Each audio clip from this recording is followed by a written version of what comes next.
বিনোদিনীর গল্পটা যখন আমার কাছে নিয়ে আসে, প্রথমে তো আমি শক ছিলাম যখন আমায় বললো যে তোমাকে আমি আমার বিনোদিনী হিসাবে দেখছি। আমিও জিজ্ঞেস করলাম যে কীভাবে, কী ভাবছো তুমি?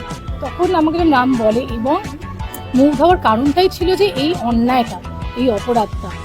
পুরো গল্পটাই ঠিক ছিল যে ঠিক আছে, একজন নারী, সে 12 বছর বয়স থেকে স্টেজে আসে, বিশাল বড় সুপারস্টার হয়ে যায়।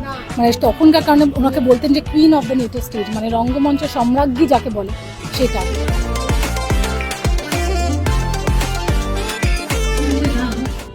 বিনোদিনী করা কিন্তু আমার স্বপ্ন ছিল না।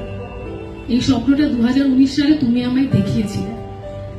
আর তার থেকেও বড় স্বপ্ন ছিল কোথাও না কোথাও শুধু সিনেমাটা করা না, তাকে তার যোগ্য সম্মানটা, তার স্বীকৃতিটা ফিরিয়ে দেওয়া।